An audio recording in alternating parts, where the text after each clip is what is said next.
Ang title po ng ating lesson ay continuation ng ating lesson ng Sunday School for the past 3 Sundays. Ang pamagat, The Blessings or the Positive Results of Suffering. The positive result of suffering. Okay? Ayan, ganyan. Oh. Ayan, oh. Julie Pagatpatan from ano siguro to? Tumawini. Ma'am Evelyn. Jeremy. Nasaan may baysiha sila dito, Dino? Right now? Ah? Oh, nasa Nueva Ecija sila. From Manila, ha? Galing Manila. Ayan. Oh. Sister Raquel Acob. Okay. Tita Beng.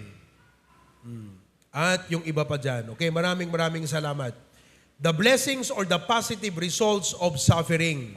Manalangin tayo. Oh, meron pang nasa, sinong nasa Zoom? Sino yung mga nandyan sa Zoom natin? Sister Marites, saka Preacher Angelo, magandang gabi. Yung nasa baba. Ha? Sino? Oh, di ko narinig yung sabi mo. Ina. Oh, yung isa? Oh, praise the Lord. Manalangin tayo, mga kapatid. Dear Lord, we come to you with thanksgiving and praise. Thank you, Lord. I ask one thing from you, dear God. Sa gidang man apo ti puspuso, digiti member apo ti HBBC. No kakastoy apo nga sitwasyon, this is a time nga dadakam kumaapo nga may agkarkararag. But it seems that everything is well and sometimes kaslahan daga kasapulan apo. Kaslahan mi kailangan dete iyasidig mi ti bagbagimi yan ti church because we are blessed. This is a very dangerous condition, Lord. Iso nga apo dawat kadi nga palagipan na kami. Tapnon ti kastag, baling kami nga nabarbara, iti panakigimong, panag-prayer meeting, kanti panag-serbi apo kan ka. Kitne, dimteng deti nga suffering apo ti bagyo.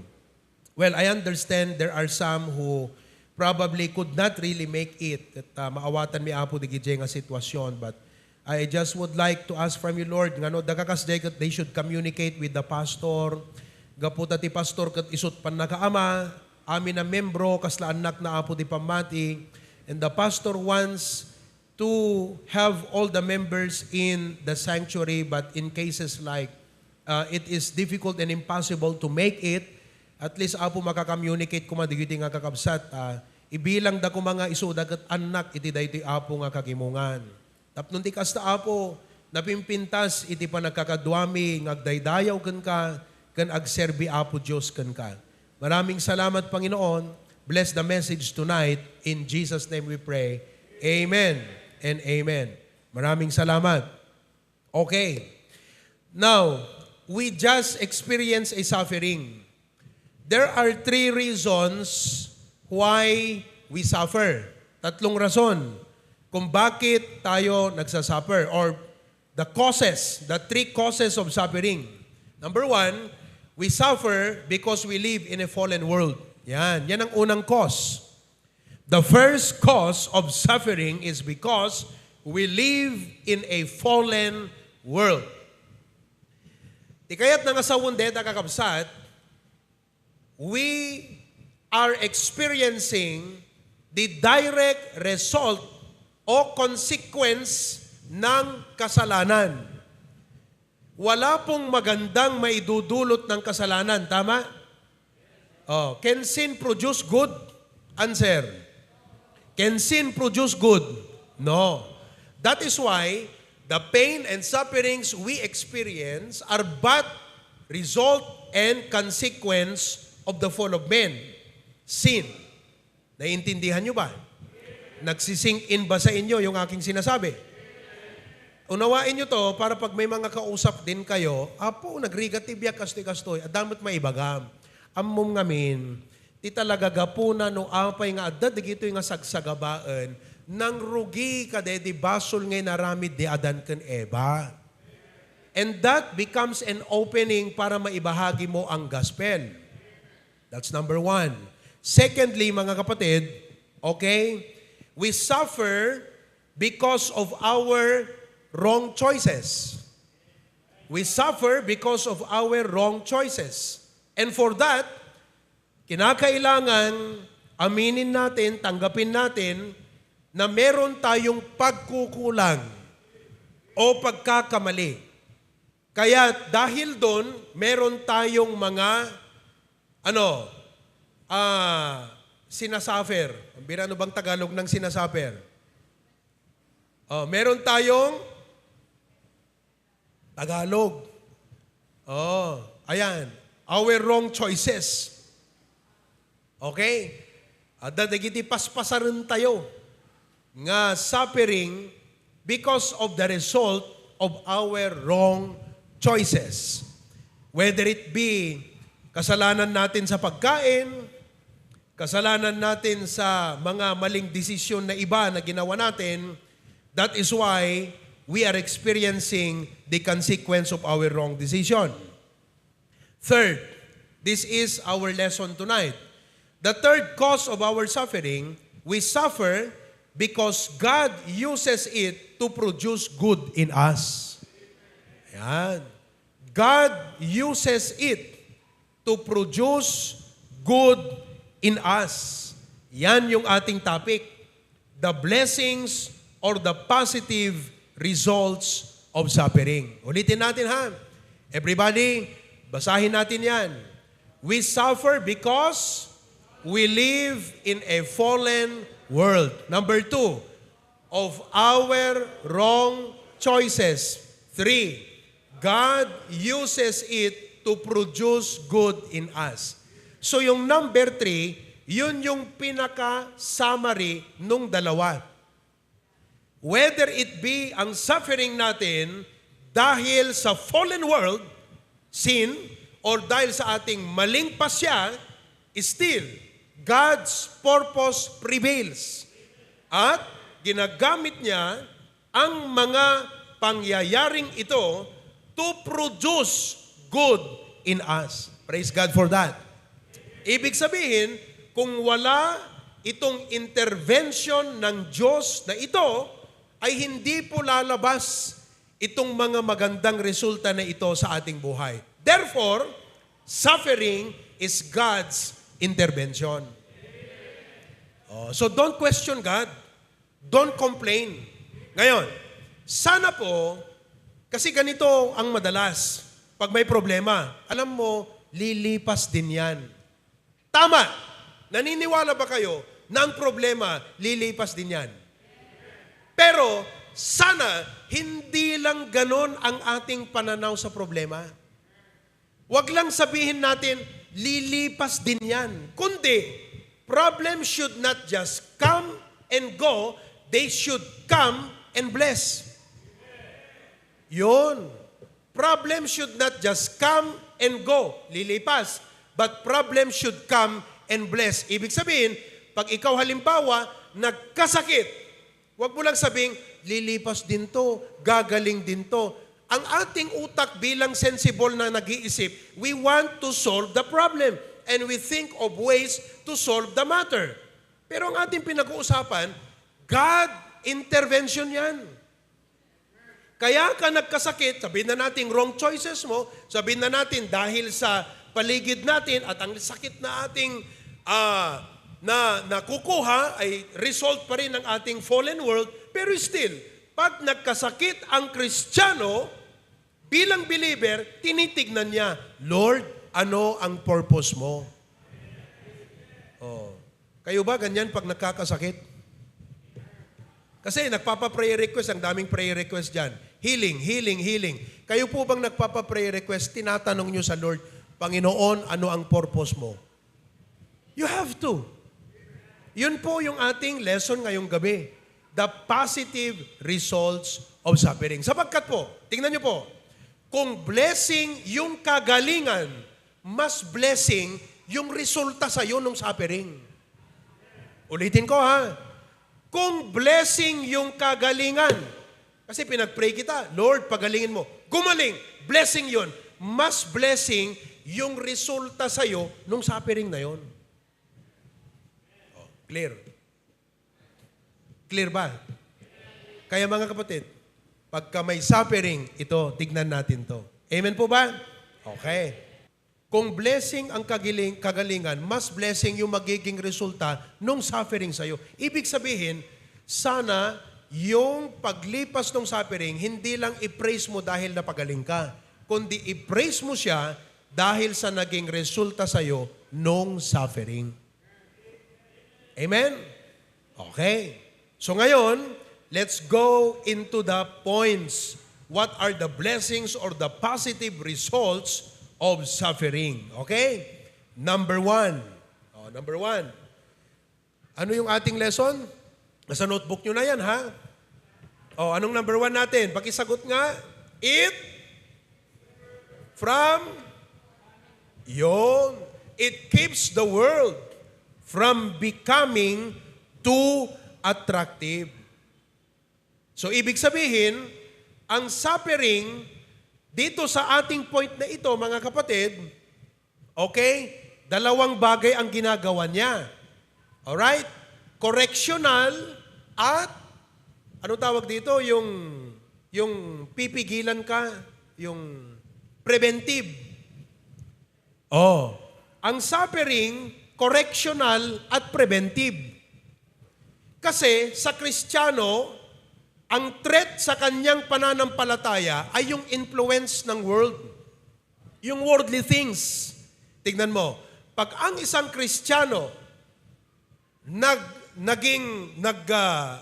pag isang Kristiyano umibig sa sanlibutan, nagbabackslide yan. Oo. Nutimay sa Kristiyano, kat inayat na itinainlubungan, hindi yan magiging masaya sa church.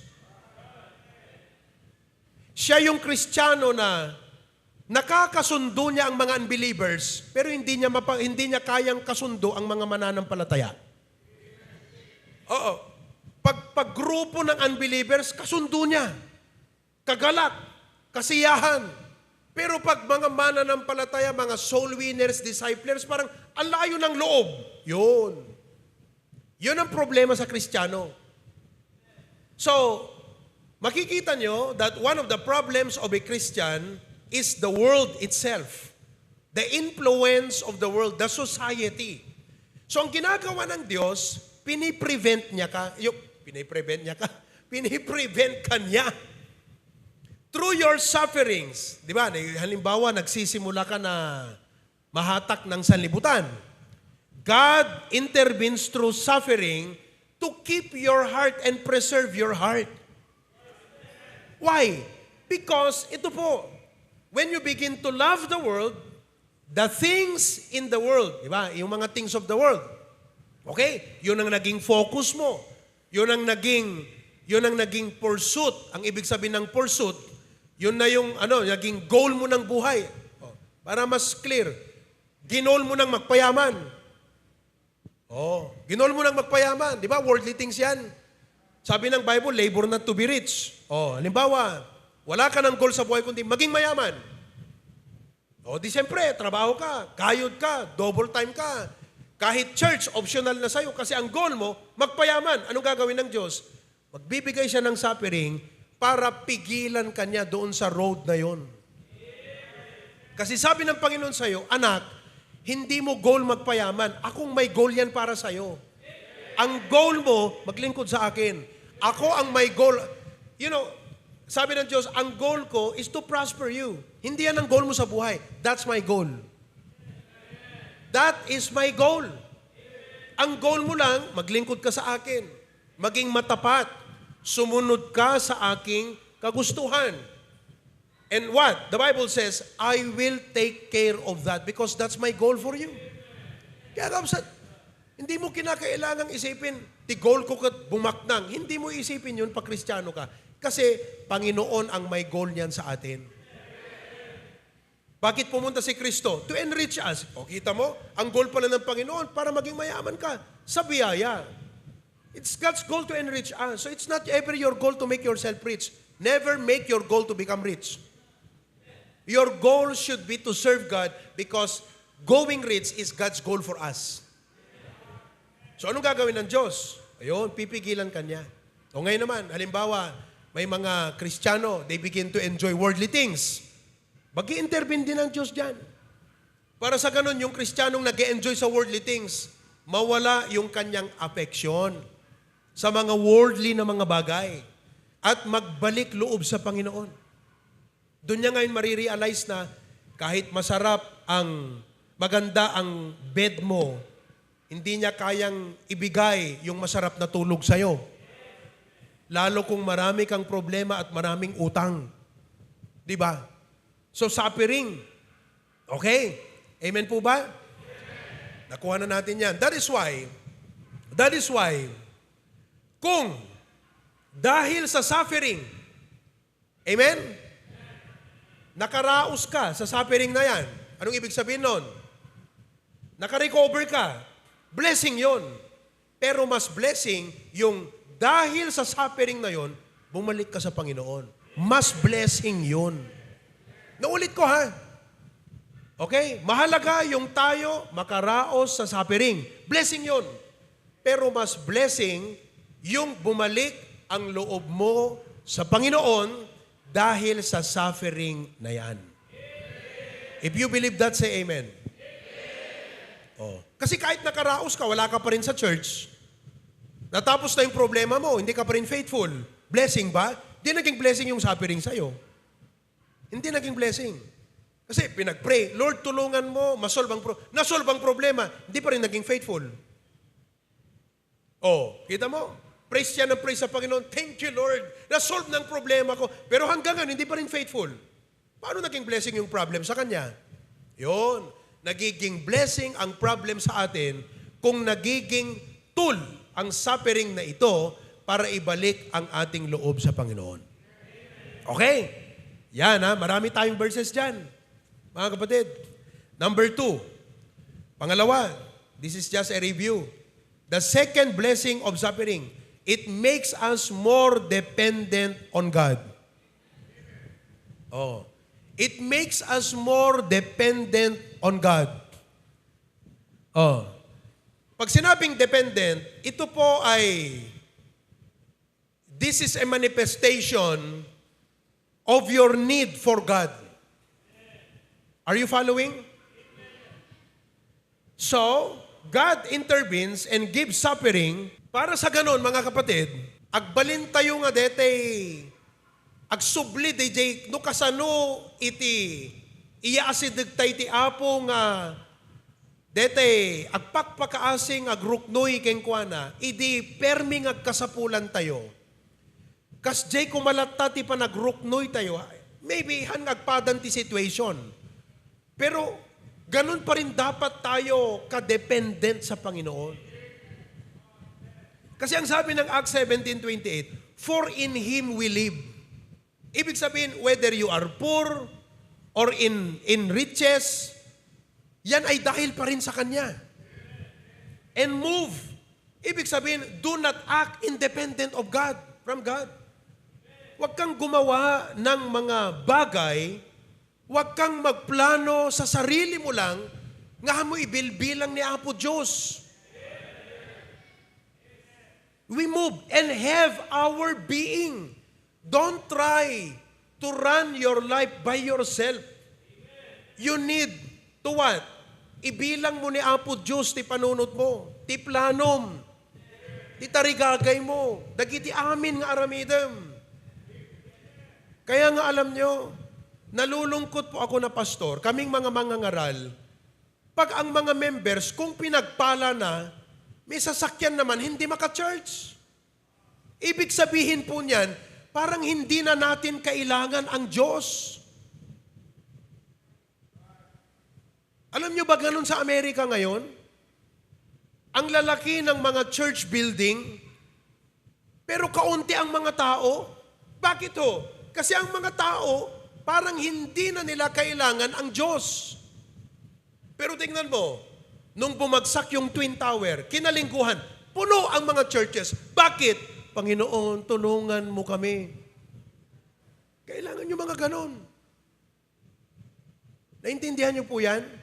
Kaya alam nyo po, itong storm na ito, pag-aralan natin yan. Hindi naman po ito, kasi ang tingin ko sa storm na to, hindi didigra eh. Kasi kung nadidigra, parang curse.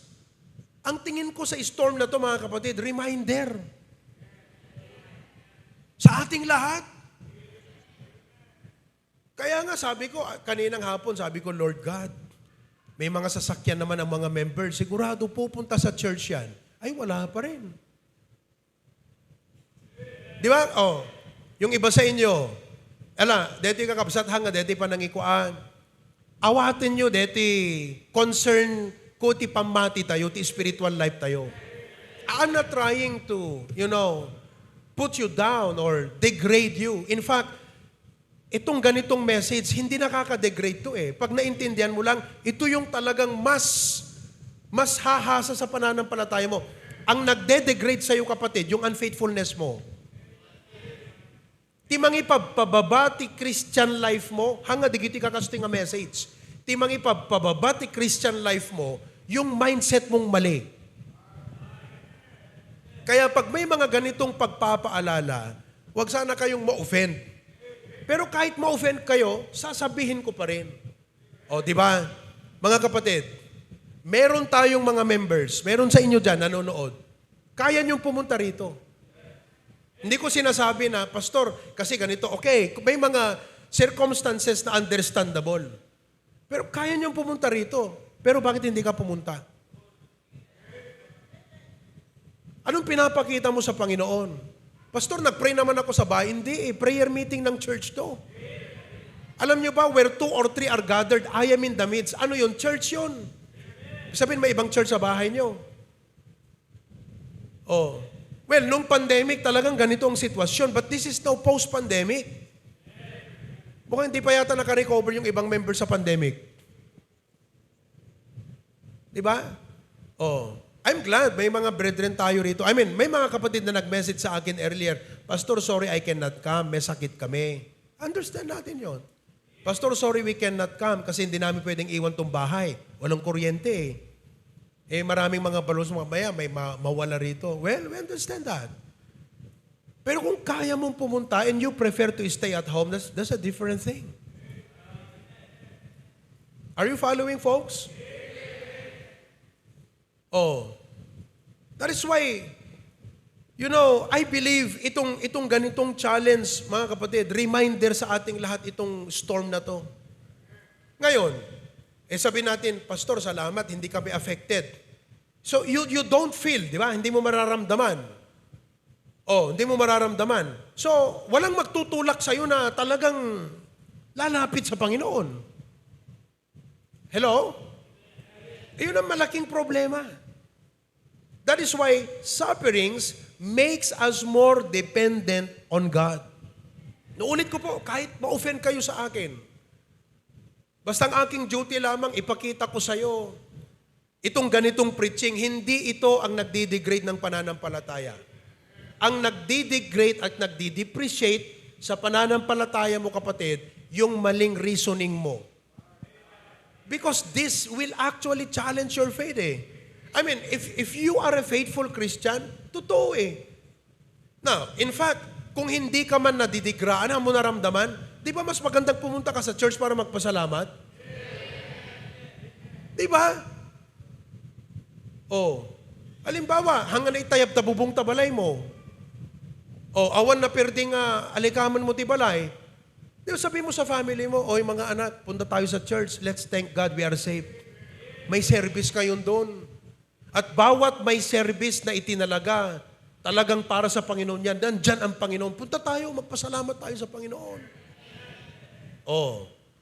Kahit yung iba, halimbawa, nadidigran. Yung tatay nga ni Edward nilipad na yung 3 galba ng bahay niya. Kaninang umaga, kasi may DBBS sa Claveria, napampela timulong nga nagdalos. Biruin mo yun. Nilipad na yung bubong ng bahay. Di pa naayos. Napantimulong nga nagdalos. Di kapilya kakabsat. Wow! Grabe, di ba? Ang laki ng puso niya para sa church. Ang laki ng puso niya para sa gawain. Kaya mga kapatid, I am really prayerful na itong ganitong message would get into your heart. Please understand the concern of the pastor on this. As I really preach this to you, mga kapatid. Grabe, dapat punong-puno tayo ngayong gabi. Magpasalamat sa Diyos, wala nang bagyo Oh. Samantalang nung bagyo, kung makaselfie tayo, kung saan-saan tayo. Kasagsagan ng bagyo yon. Bakit yun? Wala nang bagyo. Hindi ka man lang pupunta rito para mag-selfie.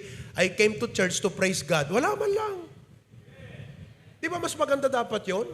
Andito ka sa church, pinicturan mo. Hindi naman sa pagyayabang, kundi testimony, di ba? O, nandito ka sa church, nag-selfie ka, sabi mo, you know, in times like this, it's always good to go to church. O, hindi yung kasagsagan ng bagyo, o kung ano-anong posisyon. Hindi ko sinasabing masama yan, pero mas maganda sana kung balanse ka. Balansehin mo. O, amen ba mga kapatid? Ayan, guwanta amen yan ta Facebookan. That's good. Pero, mga kapatid, pag-isipan yung maigi yung aking sinasabi sa inyo. Huwag niyong aantay ng mas malala na darating. Para lang tayo maging mas dependent sa Panginoon. Okay? Now, number 3. What else is the positive result of suffering? So, kayong mga nandito, mga nandyan sa sanctuary, are you thankful we are safe? We are here to thank God. Sabi natin, Lord, thank you, ha? Safe kami. You're okay? Tuloy pa rin ang aming pagsisilbi sa iyo, Panginoon. Okay. Number 3, it develops our character. Oh, it develops our character. Praise the Lord for that. Oh. Next time na tayo mag-dwell dyan. Dito tayo sa number 4. Number 4, the fourth result, or positive result of suffering, it makes us sympathetic and emphatic. It makes us sympathetic and emphatic. 2 Corinthians 1, 3-4. Oh, tingnan natin ha. 2 Corinthians 1, 3-4. Tingnan po nyo ang sinasabi ng Panginoon dito. Oh, madaydayaw ko mati Diyos ken ama ni Apo tayo Kristo, ti ama dagiti asi ken Diyos ti amin aliwliwa. Iso mang liwliwa kada tayo iti so amin apagladladingitan tayo. Tapno mabalin tayo aliwliwaen dagiti adda ti uray anya apagladingitan. Gaputi liwliwa apang liwliwa metlaeng ti Diyos kada tayo. Amen ba? Oh. So, ti aramidan ti Apo ag-intervene. Umay digiti sufferings ti panagbiag, tapno ana.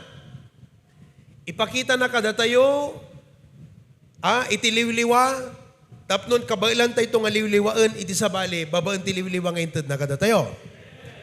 So, ti punto ti Apo kada ito kakabsat, panagserbi, service. Kasi po, ganito, niligtas tayo ng Diyos for service. Tingnan niyo po sa Ephesians chapter 2. Ephesians chapter 2, verse number 10. Ganito po ang sabi ng Bible. Ephesians chapter 2, verse number 10. Tingnan niyo ha. Anong sabi sa verse 10? For we are His workmanship, created in Christ Jesus unto... So, yung ating pagtanggap kay Kristo bilang ating tagapagligtas, ginawa tayong bagong nilalang na ang layunin is unto what? Good works. Okay? Dito tayo sa Titus chapter 2. Titus, Philemon, Hebrews, James. Ayan. Page 1345 sa ating Bible. Titus chapter 2, verse number 14. Tingnan niyo po.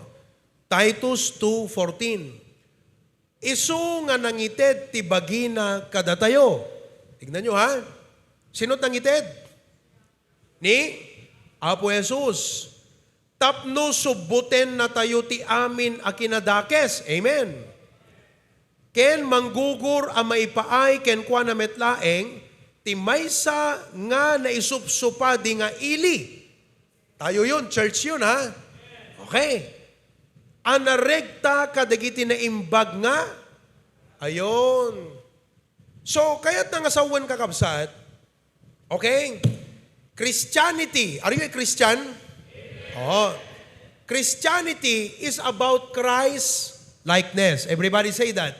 Christianity is about Christ, ti kayat na nga sawan, it's no longer I, but Christ. Dapat ma-remember nyo yan every day of your life. Hindi na ako, kundi sino?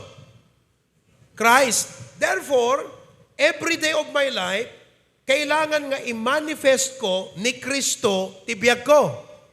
Tanong, paano natin i-manifest si Kristo sa buhay natin? How? Yung binasa natin, through what? Good works. Sapagkat po, ang nagpo-produce ng mabuting ginagawa natin ay hindi tayo. Kaya nga ginagawa natin, pinapatay natin yung ating sarili.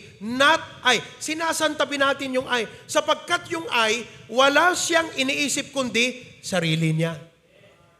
Yung aking sariling survival, yung utang ko, yung kailangan ko, yung pamilya ko, akin lang, ito, yun yung I. Sinasantabi natin yun. Hindi ho ibig sabihin na hindi mo na iniisip ang personal. Pero mas nagiging effective ka sa buhay pag sinasantabi mo muna yung self at si Kristo sa isip mo, yun ang nangunguna sa'yo. Not I, but Christ liveth in me. Huwag nyo lang itaas ang kamay nyo. Sino po sa inyo, isinusuot nyo yung ganyang isip araw-araw? Panginoon, sa araw na ito, hindi ako kundi si Kristo. See through my eyes. Listen through my ears. Speak through my mouth. Work through my hands. Lord, kung ako lang, Panginoon, ang pangit ng aking sariling pagkatao. Napakapangit. Nakalalaada po. The only beautiful thing in me is Jesus Christ. Kaya Lord, I will put off myself and I will put on Jesus Christ. Panginoon, isasantabi ko yung aking sarili na walang inisip kundi sarili at oppose sa mga kalooban mo. I will put on Jesus. So, naintindihan nyo na. Ngayon, pag sinuot mo na si Kristo, ang magiging manifestation na sinuot mo sa isip mo si Jesus Christ, ibig sabihin, ang nagpapatakbo ng isip, puso mo, buhay mo, ay ang Panginoong Jesus through His Spirit, ang magiging manifestation niyan, good works. Bakit po? Sapagkat ang totoong Christ-likeness ay ganito po. You have the compassion of Jesus. The heart of Jesus is also your heart. Isong ako ng Lord, love through my heart. Yung nakikita ng Panginoon, yun na rin ang nakikita mo. Kaya ang prayer mo, see through my eyes. Yung ginagawa ng Panginoon, yun na rin ang ginagawa mo. So ang prayer mo, work through my hands. Yung pinapakinggan mo ni Kristo, yun na rin ang pinapakinggan mo. Kaya ang prayer mo, listen through my ears. Yung dapat sabihin ng Panginoon, yun din ang lumalabas sa bibig mo. Kaya, speak through my mouth. Yun ang manifestation ng Christ-likeness. Naintindihan po natin. Ngayon, ang ginagawa ng ating Panginoon Diyos, hinahayaan niya po o nag-i-intervene siya na dumarating ang mga suffering sa buhay to mold our heart, to teach us to love just like He did. To extend that help, that comfort, yung binasa natin, sa pamamagitan ng comfort niya sa atin. So, suffering will make us sympathetic, mariknam kasi napadasam. Emphatic, you like to help, just as you have been helped. Naunawaan po ninyo.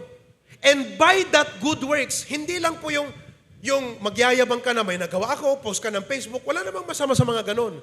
Pero ang pinaka-reality talaga niyan, gumagawa ka ng mabuti for the sake of the gospel. Hindi yung pasikat lang na gumawa ka ng mabuti sa kapwa kasi tatalunin ka ng gobyerno. Marami pong naibigay na ayuda. Talo tayo sa gobyerno. Pero sa ating mga mananampalataya, kung bakit tayo nag-e-extend ng mabuti sa kapwa, especially to the household of faith, is for the sake of the gospel. Ngayon, meron ba kayong ma-recall na dahil ginawan nyo ng mabuti, naging tulay yon para maabot mo siya ng ebanghelyo. Yun po ang objective ng Panginoon sa good works na ginagawa natin. I'll give you an example. Kasi, kaslahan na sumrek ti panunot ti daduma eh. Alam mo yung iba kasi sensible, reasonable. Bibigyan kita ng magandang pag-iisipan mo. Kahapon, meron kasing classmate si Ruth, yung kapatid ni Ma'am Kay, na tawag dito, nandito sa Lawag. Siyempre, mga kapatid, 2 weeks yata siya or more than that na mag-training. Naka-stay siya dyan sa isang staycation na place. So, kahapon, punta kami sa Lawag para mag-grocery. Binilhan niya ng groceries. Binilhan niya. Tapos, indagas may kakabsat, ijay pagyagyanan na. Hindi pa natin namimit, ano Malco? Hindi pa namin namimit. Pero indagas na kakabsat, ijay. That's good works. Pero, as a Christian, you do good because Christ is in you, and you do good for Christ. Not for your self-glory, but for Jesus Christ. Hindi ikaw eh. Siya yung, kung may nagawa kang mabuti, hindi ikaw yun eh. Panginoon yun sa'yo eh. Yun ang dapat yung maintindihan. Ngayon, after naming naiabot, actually hindi na kami nakita. Iniwan lang namin dun sa front desk, kinuha, ganyan. Nag-message sa kanya. Alam niyo mga kapatid, doon ko na-realize na itong palang kaibigan na ito, kaslang isulangan ng timang isaksakat tibiyag na kakabsat. You know, medyo hindi masyadong ang family, supportive, ganyan. So, she has to really survive life on her own. And she is here na ang meron sa kanya is all on her own. Sariling sikap at diskarte sa buhay. At alam niyo po, yung napakasimple na binigay namin sa kanya, napaka-big deal sa kanya yun. Kalasil po tibiyag na nga namin pinsan. Ramdam niya, mga kapatid. Ramdam niya yung kabutihang ginawa sa kanya. Unbeliever yun, ha? Ngayon, siyempre, exchange of message. Siya na mismo ang nagsabi kay Ma'am Kay. Sabi niya, ano sabi niya? Punta ako sa Sunday sa church niyo. Hindi na in-invite. Alam mo, ang hirap-hirap nating mag-soul winning. Gumawa kaya tayo muna ng mabuti. Sa Sarat, gumawa tayo ng mabuti doon. Alam mo ba, sa Dingras, gumawa tayo ng mabuti. Yung mga opisyales, binigyan natin ng insurance eh. Kaya, mga kapatid, sympathizers natin lahat yan. One day, ma-invite natin. Gumawa ka kaya ng mabuti. Kasi Christian ka eh. At ang paggagawa mo ng mabuti para maakay mo sa Panginoon. Hindi yung gumawa ka ng mabuti sa ipopost mo. Ang galing ko, tignan nyo, ginawa ka ng mabuti. Wala naman ding masama doon. Kasi testimony. Pero if you are a genuine Christ-centered person, gagawin mo yan for the gospel. Yung, alam mo nga, mayroong isang missionary. Kasi ito, good works ang pinag-uusapan. Missionary siya sa isang Muslim-infested area. Talagang kamusliman. Tapos, umuwi. Siyempre, meron siyang na-establish na gawain. Testimony. Alam niyo, ang testimony niya, narinig ko. Sabi niya ganyan, alam mo, you cannot win a Muslim by debate. Hindi mo kayang maakay ang Muslim sa pakikipagdebate. You win a Muslim through kindness. So ang ginawa niya daw, nagtayo siya ng tutorial niya na free sa lahat ng mga anak ng kanyang kapitbahay. So lahat ng mga bata, tinuruan niya ng ABC, alphabet, tinuruan niya magbasa, magbigkas ng salita, tinuruan niya ng English. After several, maybe 3-4 years, alam niyo, unto-unto na, isa-isa na nawiwin niya sa Panginoon. Kasi ang testimony daw ng mga Muslim, sabi nila, hindi ito nagawa ng ala namin, nagawa ng Diyos mo dahil sa iyo, sa amin. So nakikita niyo po ang talagang purpose ng Panginoon sa paggawa mo at ikaw na gumagawa ng mabuti, yung dalisay na intention ng pagtutulong mo.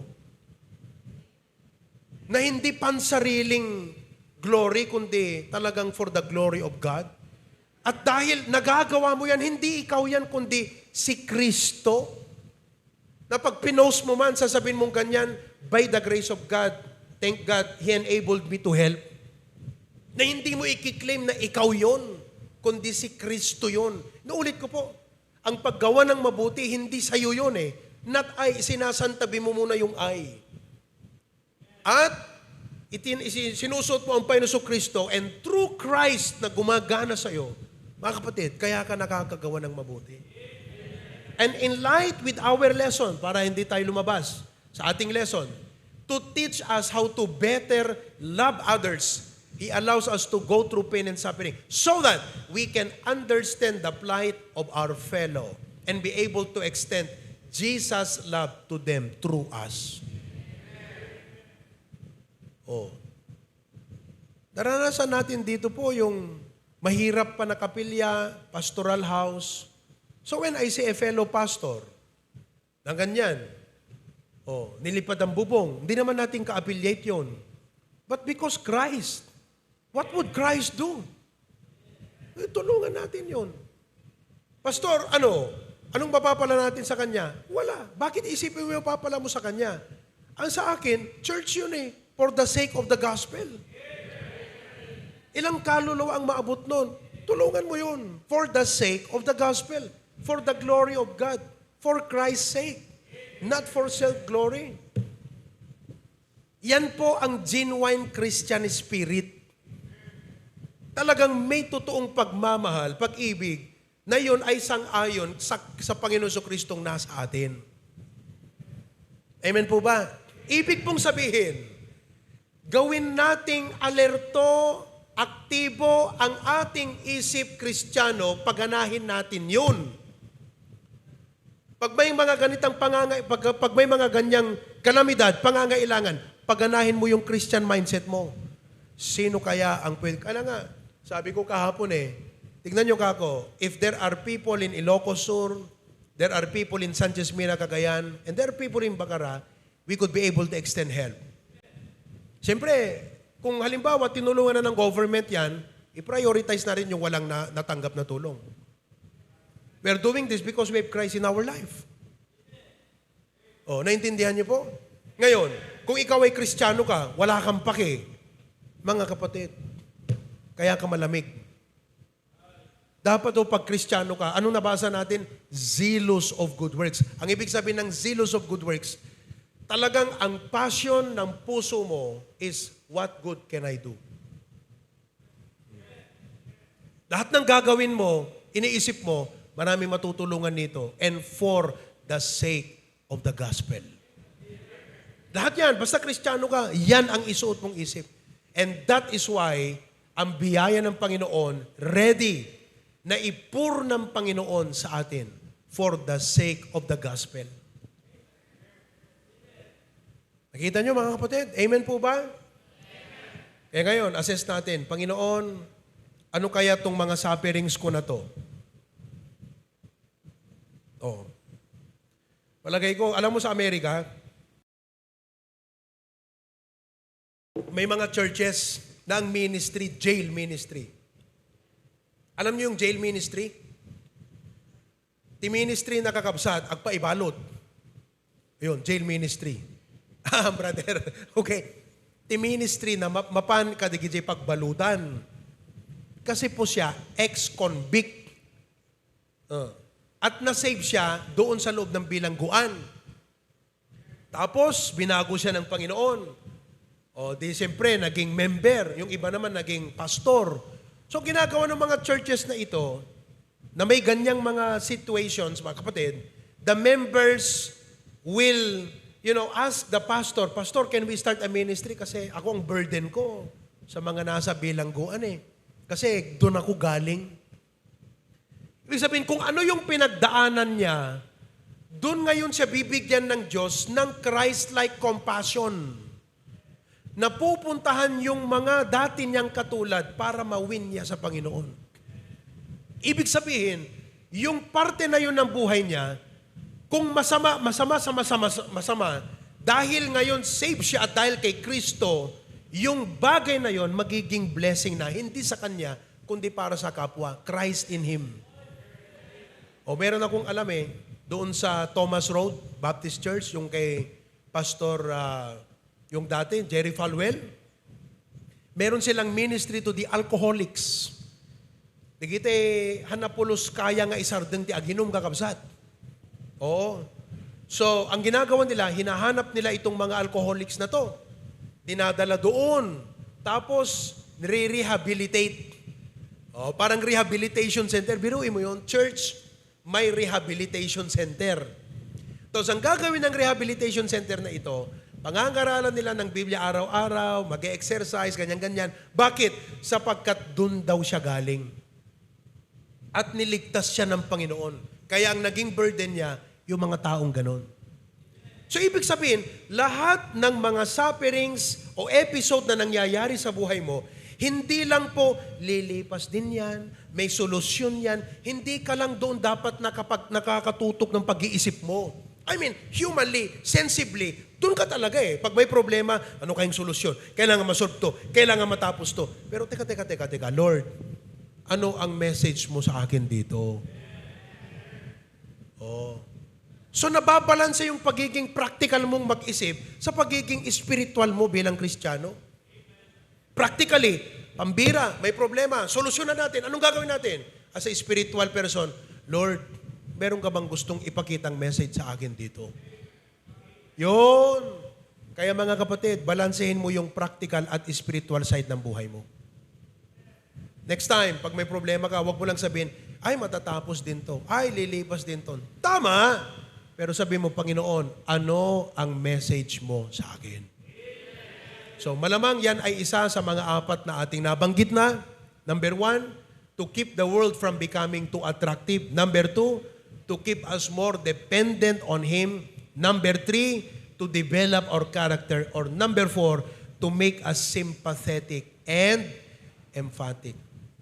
Oh, meron ngang mga meron ngang mga nag-start ng orphanage ministry. Bakit? Kasi orphan din siya. So nagkaroon siya ng burden sa mga kapwa niya orphan. Alam niya kung anong kahirap yon. God saved him, God changed him, God satisfied his life. Gusto niyang ipakita naman yon sa mga orphans. Kaya they have an orphanage. Oh. Amen po ba? Yan. Kaya ang church hindi po nauubusan ng magandang gagawin. Nag-iisip po ako Si Pastor Abante, meron na silang widow ministry. Oh, yung mga widow, Ninang Nubling, si Ninang Nubling, widow na ito Ninang. Yung mga widow na hindi na talaga kayang tulungan ng sarili niyang pamilya, ina-adapt nila. Oh, good works yun Nakita nyo? And the more na nag-iisip ka ng good works, the more din na dumadaloy ang biyaya ng Diyos. Kasi ang problema mo, hindi yung saan manggagaling. Ang problema mo, saan ko i-channel. Sa laki ng biyaya ng Diyos, saan ko to i-channel. Kaya isip ka ng isip. Parang ikaw ang tatay mo, bilyonaryo, mag-isip ka, sabi niya, ibibigay ko lang ang pera kung may investment. So ang gagawin mo ngayon, isip ka ng isip. Saan ko i-invest? Saan ko i-invest? Saan ko i-invest? Huwag mong po problemahin. May pera pa, may pera pa, may pera pa. Hindi yun ang problema mo. Ang problema mo, saan ko i-invest? Saan ko i-invest? Saan ko i-invest? Ganyan ang biyaya ng Diyos Ang yaman ng biyaya ng Diyos. Ang iniisip lang natin, saan ko gagamitin? Mag-iisip ako, saan? Oh, may building na naman. Praise the Lord. Dadaloy na naman ang biyaya ng Panginoon. Bibili tayo ng lote. Amen. Babagsak na naman ang biyaya. Meron tayong tutulungang missionary. Amen. Mga kapatid, may bibisitang missionary. Amen, pastor. Dadaloy na naman ang biyaya ng Panginoon dyan. Ganon dapat tayo. Ganon ang pagkakilala natin sa biyaya ng Diyos. Ngayon, kung sarili mo lang iniisip mo, selfish ka, kinakailangan mong isantabi yung self and put on the mind of Christ. And all of God's people say, purihin ang Panginoon. Okay, manalangin tayo. Dakilang Diyos, salamat po sa gabing ito. Thank you for the reflection from the message tonight that Lord, ang aming concern sa sufferings ng buhay ay hindi lamang po kalutasan o kagalingan o ito'y lilipas, matapos dahil Kung blessing po ang kagalingan, blessing po na nalutas ang problema, mas blessing yung naging positibong resulta sa spiritual life namin ng suffering na yan. Kaya't Panginoong Diyos, inihingi ko po sa iyo na ang mensaheng ito ay nagbigay ng enlightenment, ng isip na tignan, pansinin, siyasatin, alamin ang iyong purpose sa aming mga physical suffering sa buhay na ito. Sapagkat naniniwala kami, nothing happens as an accident with you. Malamang ito ay resulta ng fallen nature of the world. Malamang ito ay resulta ng mga foolish decisions namin. Pero Lord, ito ay intervention mo sa buhay namin. Because you want to bring out the good in us. So that Lord, our life will walk in line according to your will. Thank you, Lord, for the lesson tonight. Quam te gloria candayaw. In Christ's name we pray. Everyone says,